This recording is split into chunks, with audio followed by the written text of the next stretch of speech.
દેવભૂમિ દ્વારકા જિલ્લામાં પાણીજન્ય રોગચાળો વકર્યો છે। જામખંભાળિયાની સિવિલ હોસ્પિટલ દર્દીઓથી ઉભરાઈ રહી છે।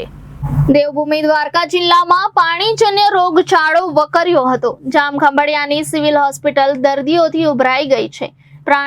પાણીજન્ય અને મચ્છરજન્ય રોગચાળો વકરતા કેસબારી પર દર્દીઓની લાંબી લાઈનો લાગી છે।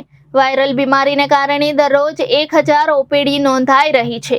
ત્યારે તાવ, ઝાડા, ઉલટી, મલેરિયા, પેટના દુખાવા સહિતની વાયરલ બીમારી વધતા લોકો બીમાર પડી રહ્યા છે। હોસ્પિટલમાં હાલ વાયરલ બીમારીના દર્દીઓ સારવાર લઈ રહ્યા છે।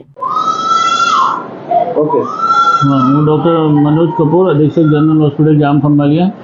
અત્યારે જે તાવ અને ઝાડા ઉલટીનો વાવર ચાલી રહ્યો છે અને પહેલાં કરતાં ઘણું બધું ઓછું છે। ઓપીડી 900થી 1000ની લગભગ રહે છે અને તાવના કેસો છે પણ એમાં પોઝિટિવ કેસો 2 થી 3 જ અઠવાડિયામાં આવે છે।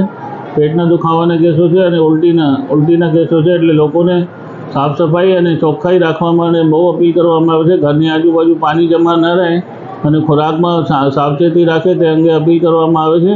કે રોગચાળા જેવી એવો કોઈ પરિસ્થિતિ નથી પણ પેશન્ટ પહેલાં કરતાં ઓપીડી વધી ગઈ છે, જે અંગે તમામને અપીલ કરવામાં આવે છે। રિપોર્ટર ઘનશ્યામ સિંહ વાઢેર, દેવભૂમિ દ્વારકા।